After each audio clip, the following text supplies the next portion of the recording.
자, 한번 따라할까요? 시작이 있으면 끝이 있다. 시작이 있으면 끝이 있다. 오늘 아침에 교회에 이렇게 오는 길에 금강산 사우나 앞을 지나갔더니 관광버스가 한 대가 세워져 있어요. 근데 관광버스 앞에 사람들이 제가 있을 때만 해도 한 20명 정도가 이렇게 모여 계시더라고요. 근데 그분들이 한 50대쯤 되시는 것 같아요. 알록달록한, 전 세계적으로 제일 화려한 등산복은 대한민국인 것 같아요. 막 알록달록한 등산복을 입으시고 모여 계시더라고요. 어디 가시려고? 산에 가려고. 등산복에 뭐 입고선 산에 가려고 모여 계세요. 왜 산에 가시려고 해요? 단풍 구경. 요즘에 단풍이 절정을 이루고 있어요. 어디 뉴스를 봤더니 밑에서 이렇게 지나가면서 뭐 단풍잎 이렇게 붙들고 사진 찍고 있고, 왜? 요번 주가 단풍이 절정이래요. 그리고 올 연말까지가 단풍을 볼 수 있는 가장 적기 그 시기라고 해서 많은 분들이 이제 산으로 지금 가고 있습니다. 그런데 제가 오면서 그런 생각을 해봤습니다. 저 중에 예수 믿는 사람이 있을까? 라는 생각을 한번 해봤어요. 있을까요? 없을까요? 어떻게 아세요? 물어보진 않았지만 분명히 있을 겁니다.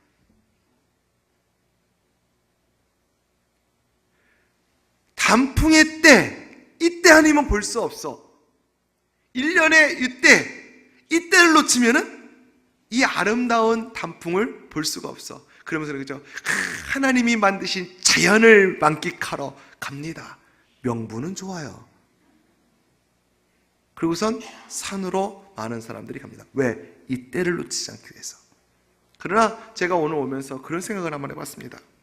단풍의 때는 그리도 잘하는 분들이 주님이 가까워오실 이 마지막 때는 왜 보지 못할까?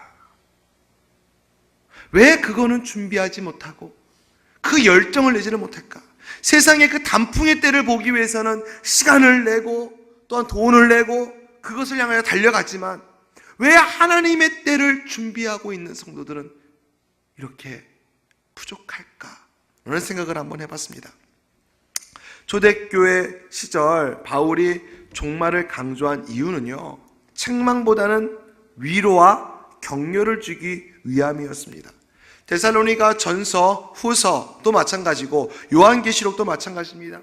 힘을 다하도록 충성을 다하고 눈물로 기도하면서 종말이 가까우니까 열심히 살고 있는, 아름답게 살고 있는, 최선을 다하고 있는 성도들을 향하여 바울이 지금 뭐라고 말하느냐? 종말이 가까우니 더 충성해. 더욱더 충성해라. 죽도록 충성해라. 지금 바울은 그렇게 이야기하고 있는 겁니다. 생각해 보세요. 최선을 다하고 있잖아요. 열심히 하고 있어요. 예를 들어서 여러분들에게 새벽 예배 월요일부터 금요일까지 안 빠지고 나온 분한테 그 토요일날 한 번 빠졌다고, 지사님 죽도록 충성해야지 왜 한 번 빠지세요? 라고 말하면은 뭐라고 얘기할까요? 아이고 월요일부터 금요일까지 열심히 했는데요, 오늘 하루 좀 그렇게 좀 힘들었었어요. 그래서 빠졌는데 그것까지도 열심히 하라고 말하는, 그럼 여러분은 때로는 섭섭한 마음이 들지 않겠어요? 최선을 다해서 주님께 했는데 거기다 대고 더 합시다, 더 열심히 합시다 그러면은 아이고 언제까지요? 언제까지 해야 된대요? 해가면서 마음에 좀 섭섭한 마음이 들지 않겠어요? 근데 지금 바울이 그러는 거예요. 힘을 다 해서 남들이 보기에도 열심히 하고 있는 그들을 향하여 바울은 죽도록 충성해라, 더욱 충성해라 라고 지금 권면하고 있다는 것이죠. 이 얘기는요, 값지고도 무거운 격려기도 하고 또 때로는 위로의 음성이라는 사실을 우리가 올바로 알아야 됩니다. 교회의 역사를, 세계적인 교회의 역사를 쭉 보면은요, 예수님이 예루살렘에서부터 시작돼서 신약 교회는요, 그 시작 자체가 종말론, 예수님의 다시 오심을 맨 밑에 해놓고 그것을 세워놓고 그 위에 세워진 것이 바로 교회입니다. 사도행전 1장에 보니까 예수님께서 부활하신 후에 사람들을 다 만나시고 나서 많은 사람들을 만나시고 그들과 함께 하셨습니다. 또 그들을 모았습니다. 그리고 그들과 함께 40일 동안 함께 하셨습니다. 그리고 마지막에 예수님의 부활을 믿고 또한 함께 모여 남아있는 사람들에게 이런 말씀을 하십니다. 예루살렘을 떠나지 마라. 약속의 성령을 너희들이 좀 기다려라. 이곳에 함께 모여서 찬송하고 기도하고 예배하고 있어라. 너희들이 남은 생애는 이곳에서 모여서 기도하고 찬송하고 예배하면서 복음을 전하면서 최선을 다하고 전력을 다해서 했을 때, 그리고 그 후에 다시 나와 함께 만나자. 예수님이 이러한 부탁을 그들에게 하십니다. 그리고 예수님이 승천을 하십니다. 그리고 난 다음에 천사가 와서 그 남아있는 그들에게 이런 말을 합니다. 너희들이 가심을 본 그대로 주님께서는 다시 오실 것이다. 너희들 올라가는 걸 봤지? 그러면 그대로 다시 이 땅으로 내려오실 주님이다 라고 천사들이 이야기해 줍니다. 그리고 나서 성도들이 모여서 함께 기도하고 찬송하고 예배한 줄 믿습니다. 할렐루야. 이것이 바로 초대교회의 교회의 시작이었어요. 그러면 우리가 이 땅에 있는 우리 교회의 모습이 어떤 모습이어야 돼요? 우리가 이곳에서 기도하고 찬양하고 예배함이 다시 오실 주님을 준비하는 그런 모습이어야 된다는 얘기입니다. 그 위에 세워져야 된다는 얘기입니다. 오늘 시간에 우리가 찬양하고 예배하는 이 모습이 바로 우리 가장 밑에 무엇이 깔려 있어야 되느냐? 바로 예수님의 다시 오심. 그것을 우리가 믿는 신앙 위에 우리의 이 예배가 있어야 된다는 얘기죠.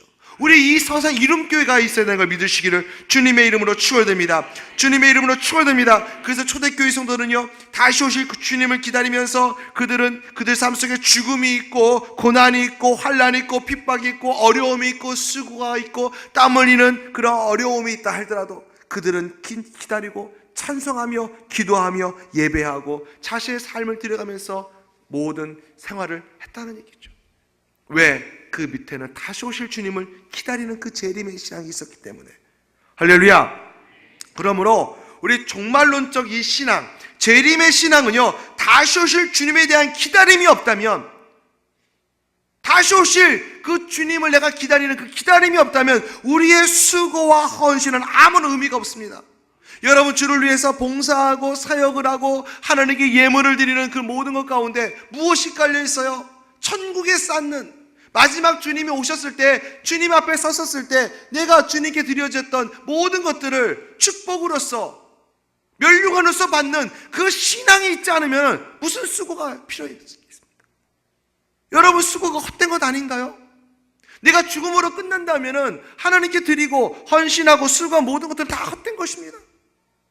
내가 왜 하나님께 시간을 드리고 어려움이 있어도 참고, 내가 세상에 즐거움이 있지만 하나님께 와서 예배하고, 시간적인 어려움이 있지만 하나님께 나와서 전도하고, 내가 물질에 부족함이 있지만 하나님께 예물을 드리고 하나님께 나가는 이유가 무엇입니까? 마지막 종말론적인 신앙, 다시 오실 주님, 그때 잘했다 칭찬받을 수 있는 충성스러운 하나님의 청지기, 하나님의 자녀가 되기 위함 아닌가요? 할렐루야.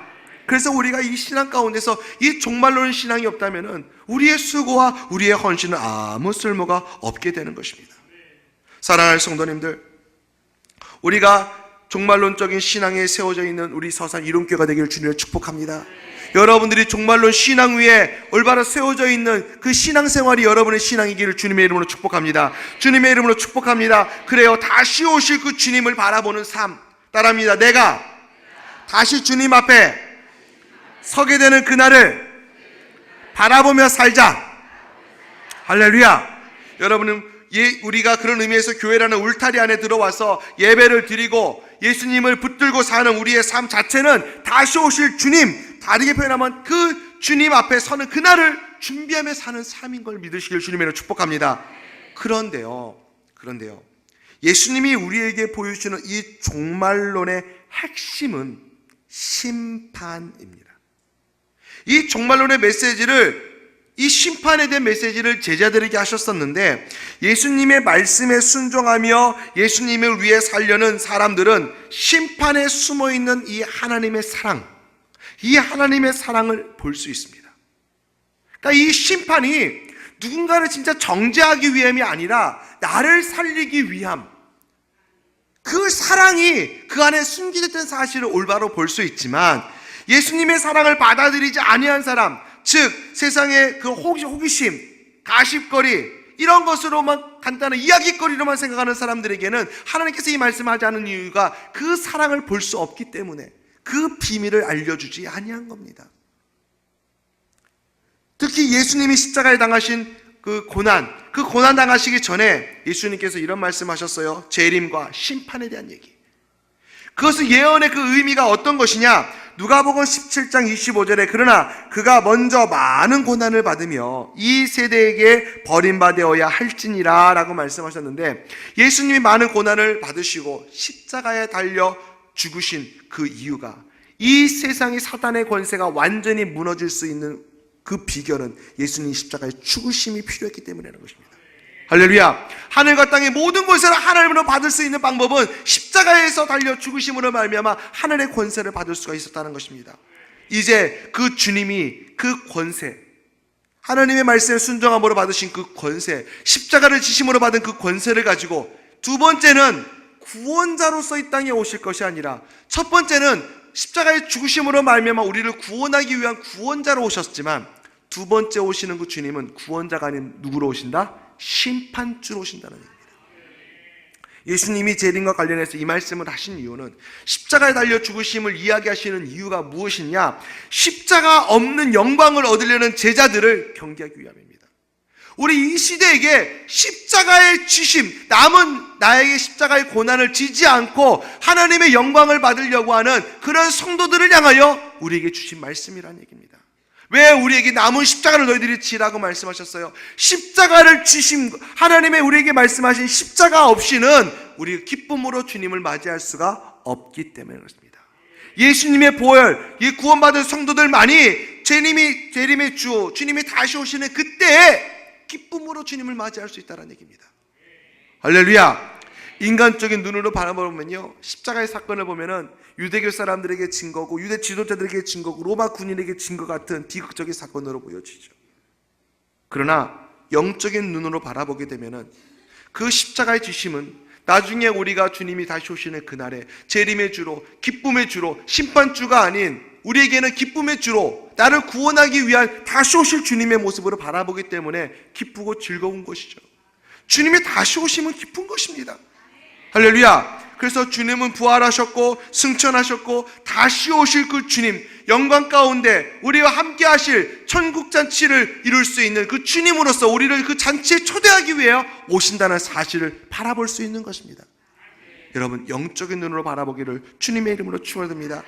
할렐루야. 그래서 우리가 섬기는 예수님은요, 우주와 역사의 구주요 심판자인 걸 믿으시기를 주님의 이름으로 축원드립니다. 예전에 보면은 휴거, 재림, 이 영화를 보면서 어쩌면 우리에게 너무 공포를 주었어요.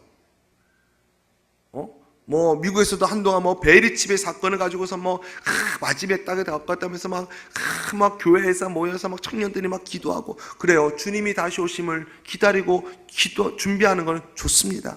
그러나 예수님이 다시 오심이 여러분들 공포입니까?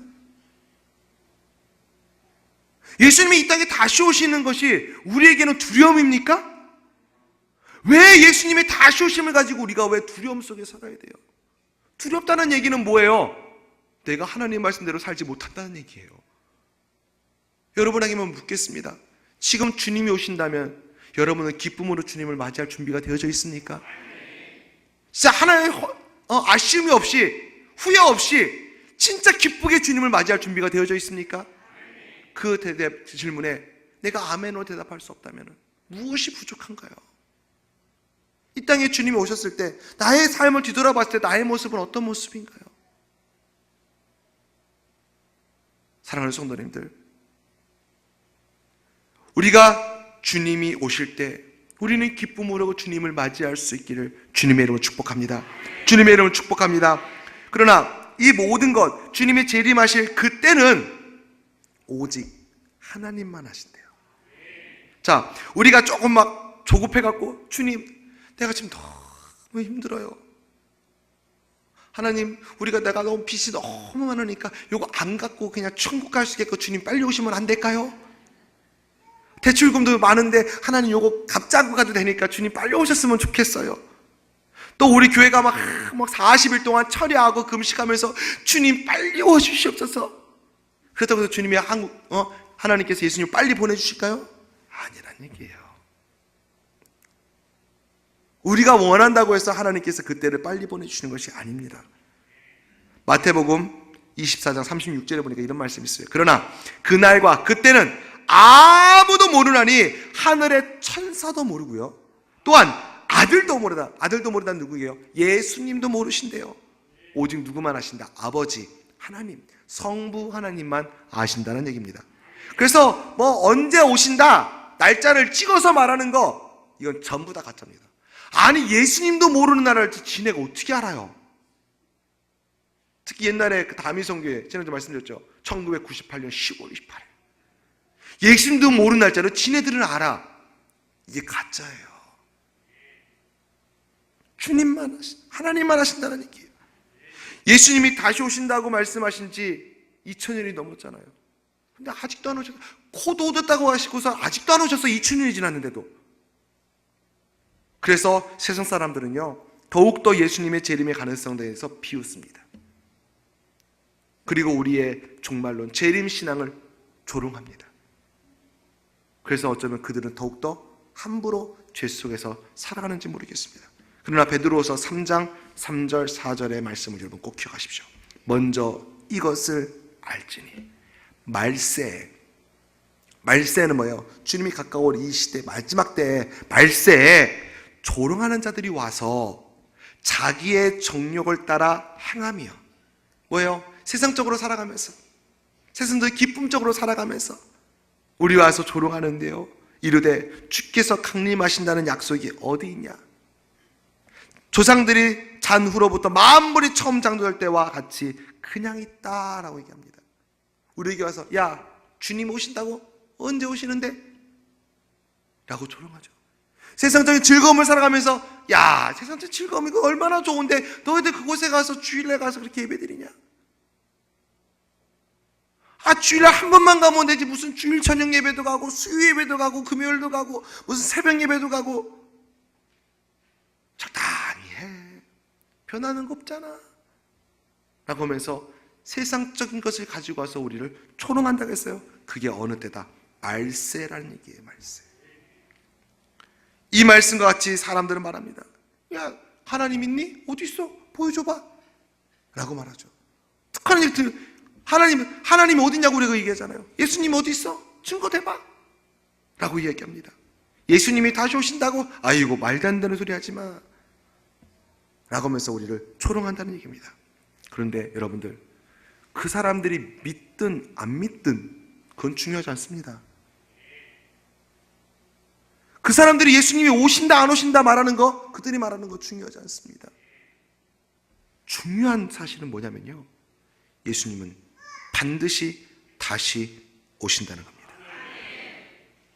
이것을 믿는 신앙을 우리가 가져야 된다는 얘기입니다. 반드시 주님은 다시 오시는데 그들은 그때가 오면은 언제 결코 피할 수가 없다. 믿습니까? 멸망은 해산의 고통과 같이 온다고 합니다. 우리 남자분들은 모르지만 여자분들, 해산의 고통은 언제 끝이 옵니까? 우리 권사님만 애기 낳아보셨나 봐. 딴 분들 애기 못 낳아보셨나 봐요. 해산의 고통은 언제 끝이 와요? 애기를 낳아야지만 끝이 오죠. 여러분 생각해 봅시다. 아기를 낳았는데도 계속해서 해산의 고통이 평생 간다고 해봅시다. 여러분 못 살아요. 저는 아기를 못 낳아서 모릅니다. 근데 그런 얘기를 하더라고요.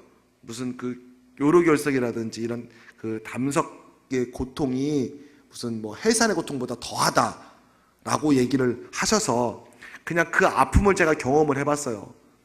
저도 병원에 입원했는데 그 몰핀이라고 해야 되나요? 마약성 진통제도 안 듣더라고요. 얼마나 심한지. 그 고통이 아기 난 다음에도 계속 된다고 생각해보니까 이거 못 살 거예요. 그거는 진짜. 그 외에 해산의 고통이라 표현하셨어요. 주님이 오셔야지만이 끝이란 얘기예요. 이 세상의 힘든 모든 것들 주님이 오셔야 끝난다는 얘기입니다. 믿습니까? 할렐루야.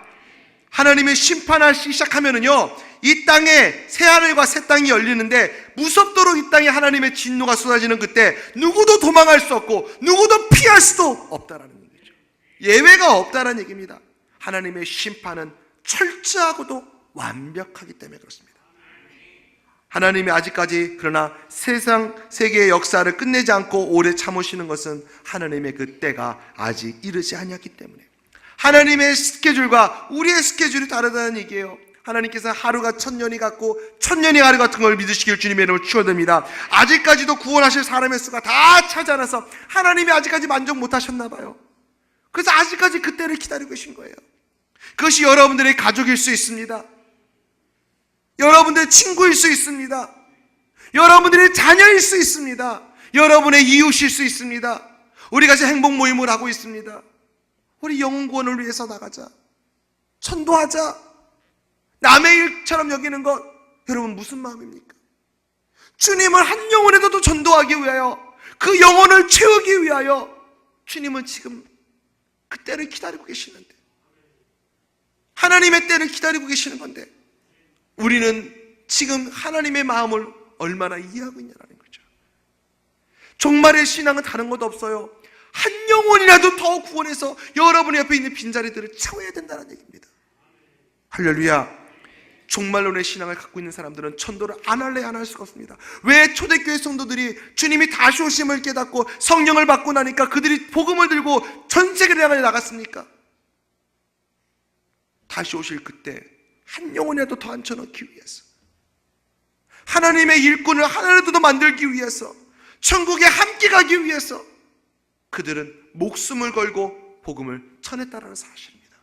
이게 종말론의 신앙을 가장 밑에 기본으로 깔고 가는 성도들의 모습인 걸 믿으시기를 주님의 이름으로 축원드립니다.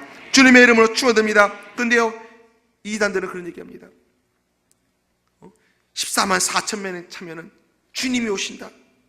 이런 모든 것 다 거짓입니다. 주님의 때는 그 수의 개념이 아닙니다. 전 세계 인구가 70억이 넘습니다. 2000년 동안 예수님을 믿고 죽은 사람이 14만 4천 명만 되겠습니까?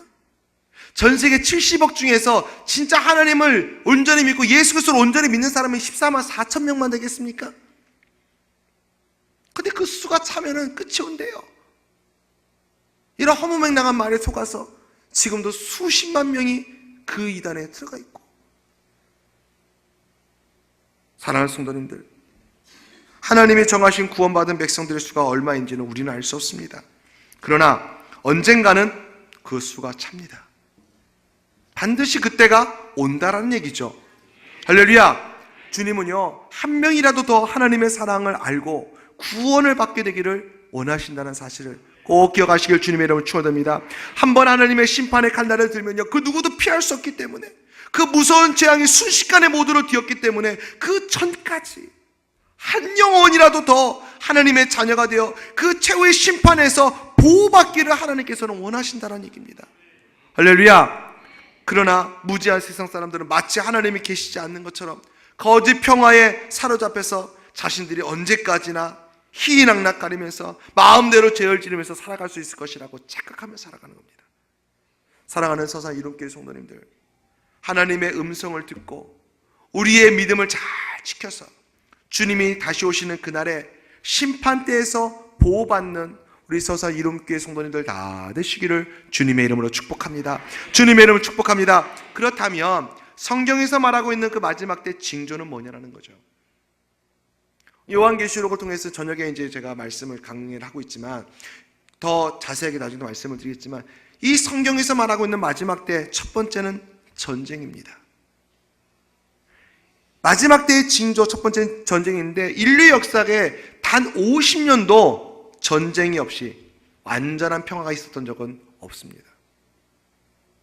인종, 사상, 돈, 영토, 이런 것들로 인해서 끊임없이 세상은 전쟁에 휩싸이고 지금도 전쟁이 일어나고 있는 것 또한 있습니다.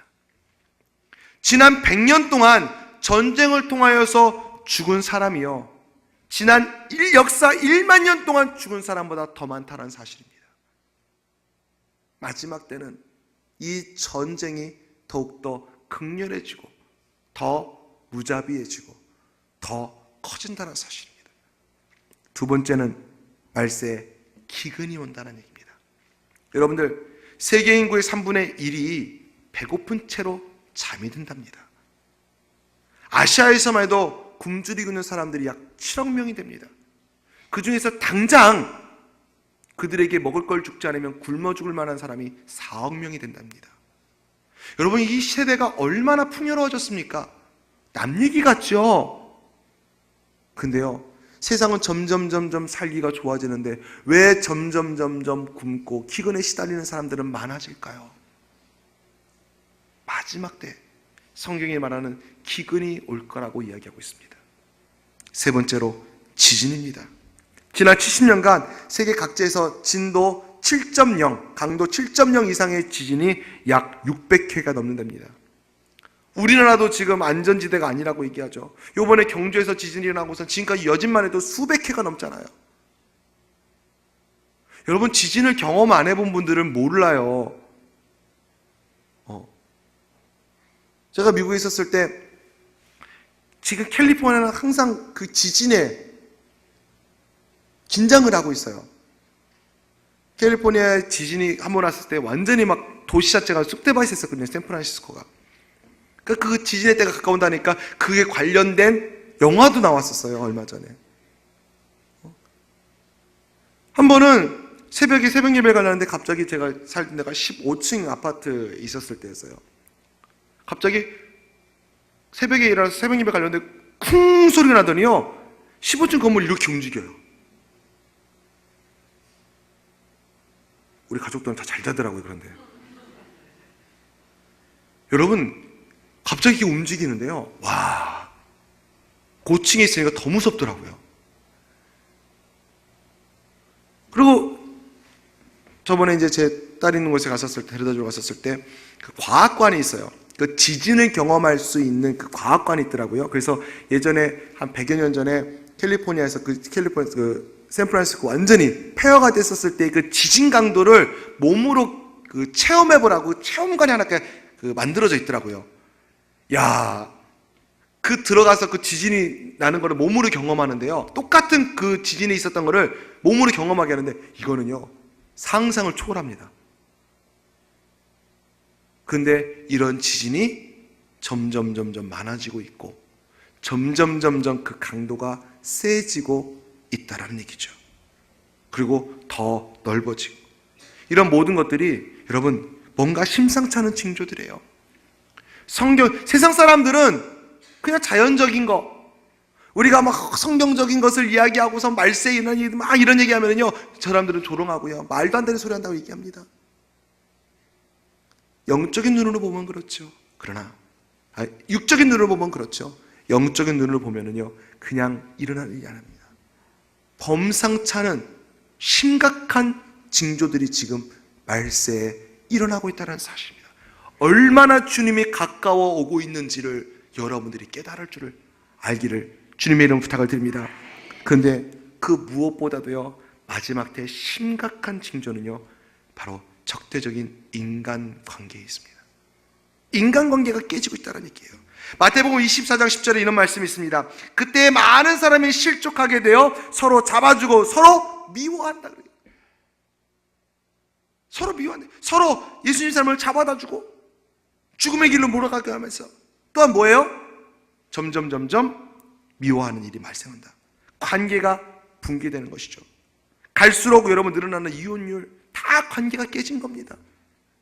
젊은 세대와 기성세대 간의 대립들 마찬가지입니다. 지역적인 감정이 약화되는 거 다 마찬가지입니다. 특히 젊은 세대의 그 폭력성 아주 심각합니다. 얼마나 심각한지, 요즘은 웬만한 젊은 애들 건드리면 안 돼요, 여러분들.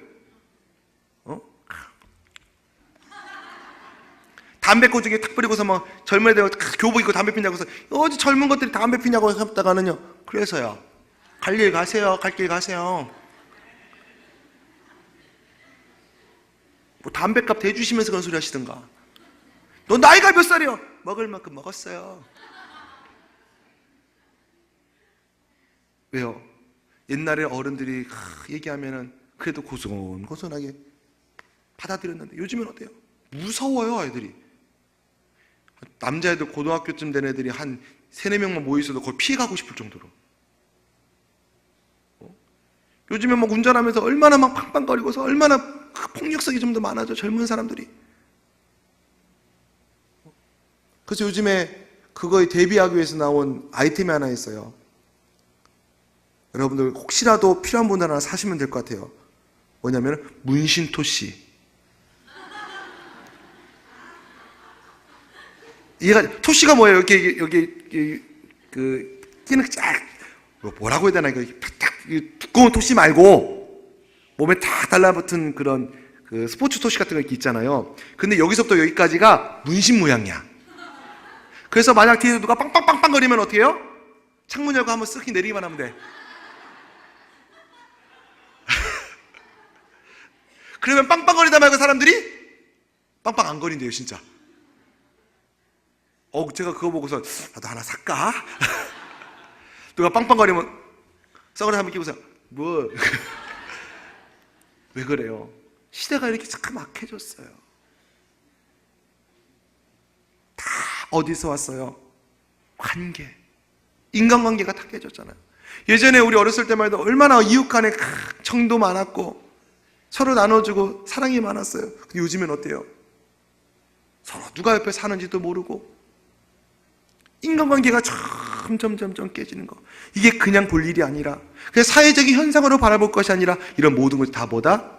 성경에서 말씀하고 있는 말세의 징조들이라는 얘기예요. 그래서 요즘에 보니까 막 남편이 아내를 죽이고 남편이 또 아내를 죽이기도 하죠. 부모가 자식을 죽이기도 하고 자식이 부모를 죽이기도 합니다. 또 왕따가 생기고 학교에서 왕따. 다 뭐예요? 이런 거 심각해지는 이유가 뭐예요? 자식이 왕따 당했다고 해서 폭력배 동원해갖고 애들 때리고 학교를 뒤집어 놓는 그런 사람도 있었어요. 이런 것들이 다 뭐예요? 깨지는 인간관계. 마태복음 24장 12절에 이런 말씀입니다. 불법의 성함으로 많은 사람의 사랑이 식어지리라. 말세에 있었던 것. 불법의 성이 많아지니까 사랑이 식어진대요. 그럼 여기서 말하는 불법은 우리가 교통법규로 위반하는 그런 것이 아니라, 여러분들 불법 얘기는 교통법규나 했으니까 교통법규 잘 지키세요. 요즘에는요 경찰이 아니라 블랙박스를 경찰서에다 신고해요. 그러니까 여러분들 교통법규 아무도 안 본다고? 아니요, 많은 차에 블랙박스가 여러분들을 보고 있어요. 그러면 여러분들 벌금 내야 됩니다. 그러나 여기서 말하는 그런 불법이 그런 얘기가 아니에요. 여기서 말하는 불법은 하나님의 법을 무시하고 어기는 것을 말합니다.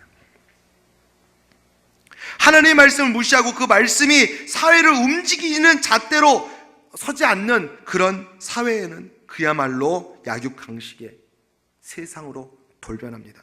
하나님의 법이 서지 않으면 자연히 뭐가? 사랑이 식어진다는 얘기입니다. 하나님을 향한 사랑이 식어져요. 그러니까 자연히 이웃에 향한 사랑도 식어지죠. 마지막 때의 교회의 특징, 이 불법이 성하는 이 독사의 자식들. 그 얘기가 뭐예요? 하나님의 뜻대로 살지 않는, 하나님의 말씀을 듣고도 행하지 않는, 하나님의 말씀에 순종하지 않는 그런 일들이 마지막 때 벌어진다. 마지막 때. 근데 그것으로 끝나는 것이 아니라 이웃에 대한 사랑도 식어지더라는 것이죠. 사랑하는 성도님들, 마지막 때 우리가 많은 이웃을 섬겨야 될 줄로 믿습니다. 주의 사랑으로 섬기는 우리 교회가 되고 여러분 모두가 되시길 주님의 축복합니다. 이웃을 사랑하는 마음은 어디서 와요? 하나님의 사랑에서 오는 겁니다. 근데 마지막 때는 그것이 식어진대요. 예전에 우리 교회에서 어려운 이웃을 돕자 예수 사랑 실천한 것만 했었습니다. 야, 많이 나왔어요, 여러분들. 많이 나올 때는 막 4-5천만 원도 나왔었어요, 저희 교회. 이웃을 돕기 위해서. 그 쌀 나누기 할 때 한 3,000포씩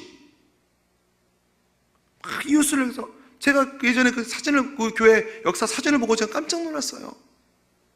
뭐 2, 300포기, 500포기 이게 아니라 3,000포기를 쌓아놓고선 어려운 이웃들을 향하여 우리가 마음껏 나눠주던 그런 교회였었습니다.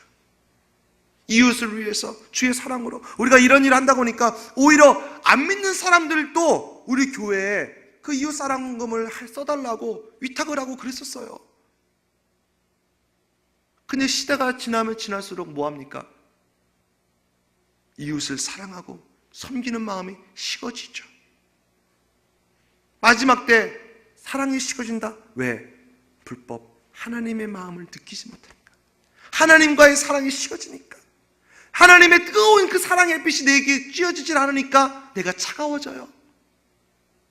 그러니까 이웃에 대해 사랑할 수 있는 마음도 식어지더라는 겁니다.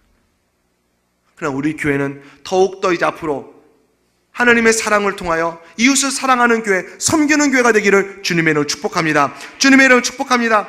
이렇게 하나님 법이 무시당하고 어기는 때, 마지막 때 많은 사람들이 또한 자기를 그리스도라고 하면서 사람들을 미혹할 거라고 성경에서는 말씀하고 있습니다. 세계 곳곳에 이단들이 많아지죠. 특히 자기가 예수다 라고 말하는 사람이 전 세계적으로 40명이 있대요. 그 중에 20명이 한국에 있습니다. 근데 그 심각한 것은 그냥 한국에서 머무를 것이 아니라 전 세계로 나가고, 특히 선교지에 뻗어나가고 있다는 사실이에요. 세상이 불안하고 위험해질수록 사람은 절대자를 찾게 됩니다. 사단은 약해진 인간의 종교 심리를 이용해서 그것을 파고드는 겁니다. 요즘에 보니까 막 인터넷 점집, 뭐 타로, 사주, 팔자 이런 거 보는 분들이 많아요. 여러분, 재미로도 하지 마십시오. 젊은 사람들 뭐 타로점 뭐 이런 거 재미라도 하지 마세요. 그 여러분들에게 전혀 도움 안 됩니다. 아유, 목사님 이게 재미로요? 보면은 신경 씁니다. 신경을 안 쓸 수가 없습니다. 왜? 자꾸 불안하잖아요. 미래가 불안하니까. 내가 이 사람과 관계가 불안하니까. 저 사람이 나하고 잘 맞는 운명의 사람인가? 궁금하니까 궁합 보고, 궁합 봤더니 너 잡아먹을 쌍이야. 절대 안 돼. 그러면 그 말 한마디에 사람 관계가 깨지는 거 다 뭐예요? 사단이 쓰는 인간관계를 깨트리는 것들이에요. 어떤 목사님이 그런 얘기 하시더라고요. 자기 성도 중에 한 사람이 점을 봤는데요, 그 부인이 진짜 자기를 잡아먹을 쌍이라고 부모들이 그렇게 해서 반대를 했대요. 안 믿는 부모님이니까 그럴 수 있잖아요. 궁합 봤더니 절대 안 된다고. 그 궁합 마디 한마디 때문에, 사주팔자 그 하나 때문에 며느리 못 받아들이겠대요. 내 아들 잡아먹는다고. 근데 잘 살고 있다고. 여러분, 그것을 자꾸 이렇게 의식하거나 재미라도 갖지 마십시오. 세상은요, 악할수록 자꾸 그 인간의 그런 마음을 자꾸 이용하는 거예요. 그래서 참 아프고 웃긴 얘기가 하나 있잖아요.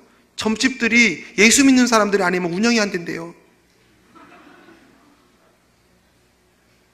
왜? 신적인 존재를 믿는 그 신앙적인 건 있는데, 교회 와서 해도 내 자식은 문제를 안 풀리고, 해도 사업은 안 풀리니까 혹시라도 점이라도 한번 보면 뭐가 달라질까 하고서 찾아간다는 거죠. 마태복음 24장 23절 24절에 이런 말씀이 있습니다. 그때 사람들이 너희에게 말하되 보라, 그리스도가 여기 있다 혹은 저기 있다 하여도 믿지 말라. 마지막 때 믿지 말라는 거예요. 예수님이 여기도 있다 저기도 있다 말할 때 믿지 말라는 겁니다. 거짓 그리스도인들과 거짓 선자들이 일어나 큰 표적과 기사를 보여. 여러분, 그럼 거짓 선자들이 이사와 이적을 보여준다 안 보여준다? 보여준다는 얘기예요.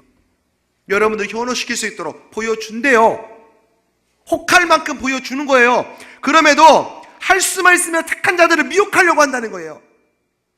중요한 거는 그거를 보여주는 그 거짓 그리스도인들이 누구를 타겟으로 삼는다? 믿는 사람, 택함 받은 성도들을 타겟으로 삼고 있다는 거예요. 이단들은 이미 교회 다니고 성도들을 목표로 삼고 있습니다. 왜냐하면 그들의 목적은 영혼 구원이 아니에요. 교회를 무너뜨림이에요. 여러분 생각해 봅시다. 하나님 보시기에 우리 교회에 있는 사람이, 우리 교회는 하지 맙시다. 성결교회에 있는 사람이 우리 교회에 오고, 감리교회에 있는 사람이 우리 교회에 오고, 침례교회에 있는 사람이 우리 교회에 온다 한들 하나님 보시기에는 구원받은 수는 똑같습니다. 여러분들 전도할 때 저기 성결교회 가서 전도해 오고, 감리교회 사람들 데리고 오고, 장로교회 사람 데려오고, 나 전도했어요, 천만에요. 그건 전도가 아닙니다. 왜? 하나님 보시기에는 수가 똑같아요. 그냥 여기서 일로 옮긴 것 뿐이지.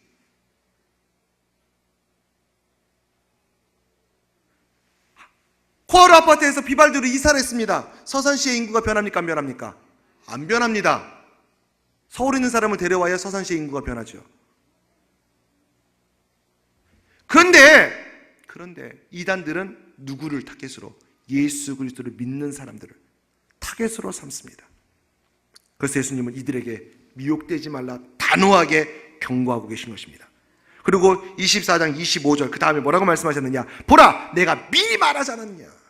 내가 미리 말했다. 너희한테 미혹되지 말라고 너희한테 미리 말했다. 우리에게도 지금 말씀하시는 겁니다. 예수가 저기 있다 여기 있다 말할 때 너희들 미혹되지 마.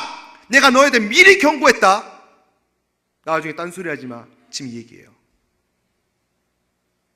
우리에게 미리 말씀해 주셨어요. 속지 말라고. 그런데도 속아서 가는 사람들은 뭐냐는 거예요. 호기심? 아니에요. 아예 관심을 끊으십시오. 다시 한번 우리 서산 이론교회 성도들이 말합니다. 교회 바깥에서 하는 그 어떤 성경 공부 안 됩니다. 기도 모임 안 됩니다. 뭐 선교사님이 안식년을 받아서 왔다, 뭐 예언 기도해준다, 뭐 기도해준다, 뭐 능력 있다, 뭐 어떤 목사님이다. 절대 아이고 뭐 어느 교회 권사님인데 그분은 믿을 만한 분이에요. 천만에요. 분명히 말씀드립니다. 교회 바깥에서는 어떤 기도 모임도 어떤 성경 공부도 안 된다는 사실. 할렐루야. 호기심에도 가지 마십시오. 그럴 시간 있으면 본 교회 와서 여러분 기도하십시오. 하나님께 매달리시기를 주님의 이름으로 축원드립니다. 주님의 이름으로 축원드립니다. 이 종말론적 이단들의 특징은요, 주종자들에게 성경 공부를 많이 시킵니다. 진짜 신천지요 엄청 시킨대요. 그래서 공부 싫어하는 사람들은 가도 못 버틸 것 같아. 우리 교회에서 제자대 가자는 사람들은 아마 못 갈 것 같아요. 여기서도 제자대 못하는데 거기 가서 아이고 못해요. 그런데 공부를 많이 시키는데요, 어떤 식으로? 편식을 시킵니다. 무슨 얘기냐? 자신들의 교리를 증명해 줄 말씀만을 쏙쏙쏙쏙 뽑습니다. 그리고 그것만을 딸딸딸딸 외우게 하고 그것만 공부시킵니다. 그래서 그들은 성경 전체를 통독하지 않습니다. 말씀 강해 설교를 하지 않습니다. 말씀 묵상하는 큐티를 잘 하지 않습니다. 왜요? 말씀을 전체를 보면 자신들이 뽀록나거든. 자신들이 필요한 것만 쏙 뽑았으니까 전후 문맥과 역사적인 배경은 전혀 관심 없고 그냥 글자 그대로만 갖다가 여기 있지? 여기에요. 제가 자주 쓰는 표현이잖아요. 원숭이 엉덩이는 빨갛다. 빨간 거 성경에 어디 있게? 여기 있지롱. 사과는 맛있어. 성경이 맛있다는 말씀이 있다? 여기 있지. 그래서 사과는 맛있어. 자, 맛있으면 뭐야? 바나나잖아. 성경이 맛있으면 바나나라고 한 말에서 어디 있을까? 여기 보면 있다. 바나나는 길어. 성경에 보면 이 얘기도 있어. 봐, 여기 바나나는 길다라고 했지. 자, 길으면 기차야. 기차는 어디 있을까? 여기 있다. 기차는 빠르다고 성경이 말씀하셔. 어디 있어? 여기 있어. 또 빠르면 비행기야. 비행기는 빠르다는 비행기라는 말씀 여기 있어. 비행기는 높다. 그래서 비행기가 높다라는 얘기는 여기 나와 있어. 높으면 백두산이야. 백두산 여기 있어. 그래서 원숭이가 백두산이 되는 거예요. 그래서 사람이 재림주가 되는 거예요. 근데 문맥상으로 보면 그 얘기가 아니거든요. 그러니까 성경을 전체로 못 보게 하죠.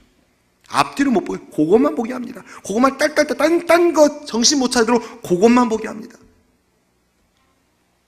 여러분들, 진리를 분별하여 절대 가짜들에게 속지 않는 우리 서산 이름교회 성도님들 되시기를 주님의 이름으로 축복합니다.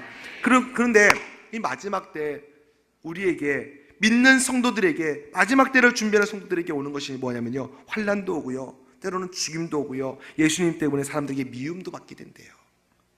예수 믿는 것 때문에 핍박도 당하고 많은 사람들에게 미움도 받고 왕따도 당할 수 있다는 얘기예요. 그러면 영적인 왕따는 뭐냐? 저는 이렇게 봐요. 따르면 왕 대신 예수께서 따로 구분 지어놓은 사람, 세상에서 왕따 당하는 거, 세상에 모이면 못 가서 왕따 당하는 거, 하나님의 말씀대로 살다가 세상에서 왕따 당하는 거, 그거는 왕 대신 예수님께서, 하나님께서 따로 구분 지어놨기 때문에 그런 거예요.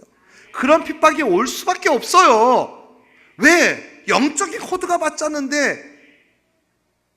근데 마지막 때는 이것이 점점 심해진다는 얘기입니다.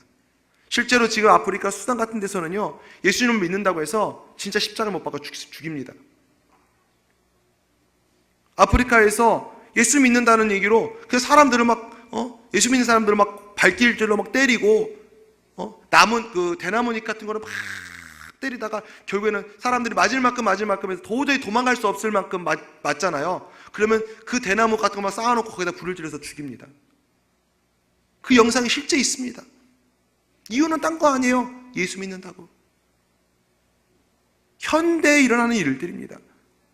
인도네시아 같은 경우에서도 예수 믿는다고 해서 이슬람 믿는 사람들이 다 죽이거든요. 교회를 불태우고 믿는 사람들을 죽이고. 여러분들, 한국에 이슬람이 들어오는 거 여러분들 그냥 방관할 일이 아니에요. 여러분들 심각하게 보셔야 돼요. 할랄 단지가 들어온다? 아이고 뭐 문화적인 교류? 아니요, 천만에요. 세상적인 눈으로 보면은 돈도 벌고 경제가 좋아지고 잘 될 것 같죠. 그 뒤에 오는 그 악마의 속임수를 보지 못하니까 그런 소리들 하죠. 그러나 왜 목사님들이 그거를 길을 쓰고 반대하며 막는 이유가 뭔지 아십니까? 그 뒤에 속고 있는 그 배후 세력 사단을 알기 때문에 그런 거예요. 그러나 이제 앞으로 차별금지법 이런 것들이 통과되잖아요. 제가 단에서 이런 설교했죠. 그러면 잡혀가는 거예요. 사랑하는 성도님들, 마지막 때 이런 일들이 더욱더 성행한다는 얘기예요. 지금 또한 그런 일들이 벌어지고 있습니다. 특히 북한도 마찬가지죠. 사랑하는 성도님들, 재림이 임박할수록 사단의 마지막 몸부림은 더욱더 강렬하고 그 칼날이 믿는 사람들을 향하여 있다는 사실을 깨닫기를 주님의 부탁을 드립니다. 그런데 무엇보다도 마지막 때 가장 무서운 거는요, 노아의 홍수 때 비가 오기 직전까지 그들은 깨닫지 못했잖아요. 이처럼 주님이 가까우실 날이 코앞에 있음에도 불구하고 깨닫지 못하는데 가장 큰 문제가 있습니다. 눈에 보이는 세상의 화려함에 도취되어져서 영적 심판에 대해서 너무나도 아니하다라는 거예요. 심지어는 믿는 사람들조차도 마지막 때가 가까웠음에도 세상적인 즐거움에 너무나도 취해 있어서 마지막 때를 준비하지 못하는 어리석은 성도가 있더란 얘기예요. 이것이 마지막 때의 가장 큰 문제인 것입니다. 오늘날 사는 성도들이 가장 큰 위기는 위기를 위기로 인식하지 못하는 데 있습니다. 갑자기 재앙이 들이닥칠 때 어쩔 줄을 모르고 당황합니다. 그래서 데살로니가전서 5장 3절에 그들이 평안하다 안전하다 할 그때에 임신한 여자에게 해산의 고통 이름과 같이 멸망이 갑자기 그들에게 이르리니 결코 피하지 못하리라. 우리가 편안하다 안전하다 그때 바로 주님이 오신다는 겁니다.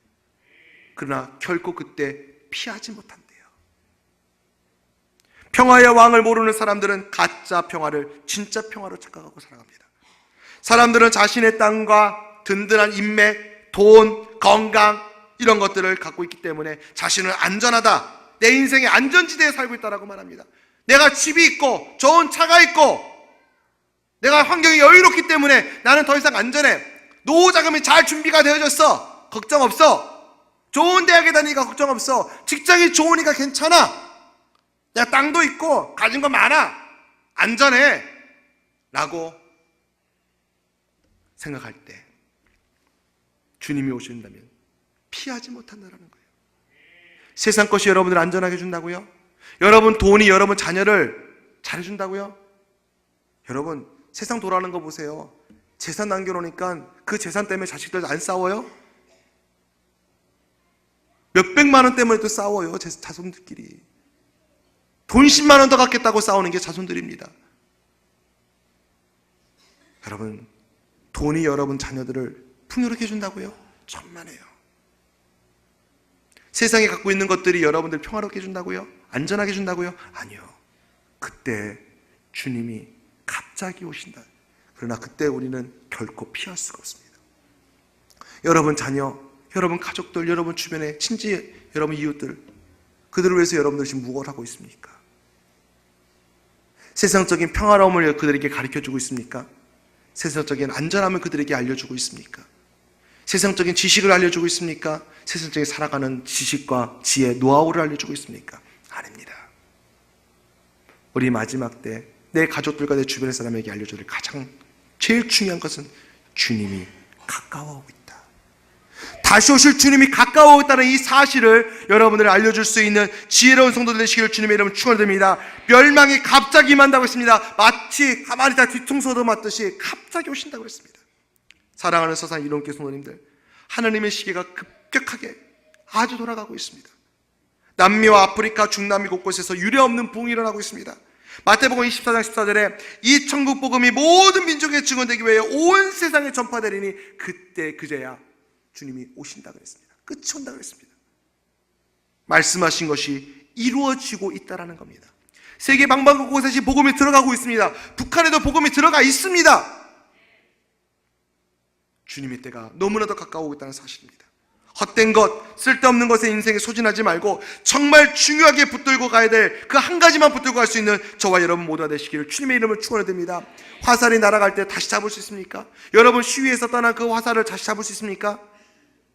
중국 영화에서처럼 쫙 손을 탁 잡고 총알도 탁 잡고 땅 하는데 슉 하고 피하고, 아니요. 세상은 빠르게 지나가고 있습니다. 주님 오실 날이 급박하게 우리에게 다가오고 있다는 사실입니다. 그 속도가 점점 빠르고 있다는 사실입니다. 이제 내가 얼마나 의미 있게 살았나 한번 돌아보십시오. 내 인생을 한번 돌아보는 겁니다. 바쁘게 산다고 해서 다가 아닙니다. 열심히 산다고 해서 다가 아닙니다. 따라합니다. 바르게 살아야 된다. 바르게 살아야 된다. 말씀대로 살아야 된다. 옳은 것을 위해서는, 썩지 않은 것을 위해서, 주님이 기뻐하시는 것을 위해서, 하나님이 소중히 여기는 것을 위해서 여러분 최선을 다할 수 있는, 열심을 다하는, 순종하는 믿음의 자녀들 되시기를 주님의 이름으로 축원드립니다. 주님의 이름으로 축원드립니다. 여러분 열심히 하는 것이 중요한 게 아닙니다. 바르게 해야 됩니다. 바르게. 바쁘게 산다고? 아니요. 바르게 살아야 됩니다. 여러분 열심히 일하는 사람들 중에서 도둑만큼 열심히 하는 사람이 또 있을까요? 그들은요, 집을 털기 위해서 얼마나 사전에 미리 가서 다 확인하고 어떻게 들어갈까 작전도 짜고 얼마나 열심히 하는지 몰라요. 예전에 한번 제가 도둑들이라는 영화를 봤는데요, 그거 하나 훔치기 위해서 여러 사람이 얼마나 작전 모의하는지. 그래서 그들이 열심히 살았어, 열심히 도둑질해서 야 잘하고 있어 라고 말할 수 있습니까? 중요한 것은 바르게 살아야죠. 마지막 때 여러분들, 우리의 한번 인생을 뒤로 돌아봅시다. 내 인생을 돌아봤었을 때, 마지막 때 주님이 딱 오셨을 때, 재림의주로 오셨을 때, 심판주로 오셨을 때 나는 과연 주님을 기쁘게 맞이할 준비가 되어져 있는가 한번 돌아보십시오. 나는 얼마만큼 주님의 말씀에 순종하며 내 가족과 내 삶 속에서 하나님 말씀대로 내가 살아왔는가, 바르게 살아왔는가, 말씀대로 살아왔는가, 순종하면서 살아왔는가 한번 내 인생에 들어 한번 돌아다 보십시오. 지금 이 순간 주님이 오신다면 과연 나는 아멘 주 예수여 어서 오시옵소서 기쁘게 맞이할 준비가 되어져 있는가? 아니면 주님 조금만 더 이따 오시면 안 될까요? 그러나 여러분의 의견은 중요하지 않습니다. 주님의 다시 오심은 여러분의 의견은 중요하지 않습니다. 여러분의 환경은 중요하지 않습니다. 여러분의 여건은 중요하지 않습니다. 여러분 건강은 중요하지 않습니다. 오직 하나님의 주관 안에 있다는 사실이에요. 그날이 왔을 때 여러분들은 과연 어떨까요? 그때 가서 후회하면 아무 소용없습니다.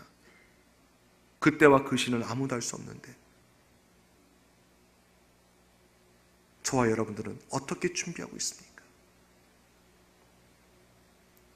종말론에 대해서 제가 지금 설교를 하고 있죠. 마지막 때가 너무나 가까웠어요. 많은 사람들이 물질에 매여지고 환경에 매여지고 시간에 매여지고 자신의 건강에 매여서 자신의 건강 관리 잘해야 돼요. 근데 너무 거기에 매여 있다 보니까 해야 될 일을 하지 못하고 하나님이 원하신 것을 분별하지 못하는 어리석은 성도. 광명한 천사로 우리에게 다가와서 세상의 즐거움을 주면서 이것이 얼마나 즐거우냐, 같이 먹고 놀고 마시자, 함께 하자라는 그 세상의 속임에 속아서 하나님이 원하시는 마지막 때, 예수님이 다시 오시는 그 마지막 때를 우리는 깨어서 기도하고 준비하지 못하고 있는 이 시대를 지금으로 살아가고 있습니다. 그러나 바라옵기는, 또 부탁드리기는, 우리 서산 이론교회 성도님들은 한 분도 그런 분들이 없이 주님이 다시 오실 날을 내가 기다리며 손꼽아 기다리며 할렐루야 예배하고 기도하고 땅끝까지 복음을 전하면서 하나님의 말씀대로 살아가는 슬기로운 지혜로운 성도님들 다 되시기를 주님의 이름으로 축복합니다. 하나님을 기쁘시게 하는 일에 앞서가시길 주님의 이름으로 축복합니다. 하나님이 좋아하시는 일에 땀 흘리며 수고하는 삶을 사시기를 주님의 이름으로 축원드립니다. 주님의 이름으로 축원드립니다. 아무것도 아는 일을 가지고선 여러분들 세상적인 일을 갖고서 왈가불가하지 마십시오. 그러기에는 때가 너무나도 악하고 너무나도 시간이 부족합니다. 마지막 때를 준비하는, 주님이 다시 오심을 준비하는, 이제 내 삶은 어디에 초점을 둬야 돼요? 다시 오실 주님에게 초점을 두십시오. 내가 시간을 쓰고 물질을 쓰고 내 건강을 쓰고 내 모든 것을 삶을 쓸 때 내 모든 포커스는 다시 오실 주님을 예비하는, 준비하는 삶으로 바꿔줘야 됩니다. 저는 우리 서산 이론교회 성도님들이 그런 분들 되시기를 주님의 이름으로 축복합니다. 주님의 이름으로 축복합니다. 우리 시간 합심으로 한번 기도하겠습니다. 오늘 시간에 기도할 때 우리가 다시 오실 주님을 준비해야 되는데 우리가 준비하지 못했던 우리 모습이 있다면 오늘 시간에 회개합시다.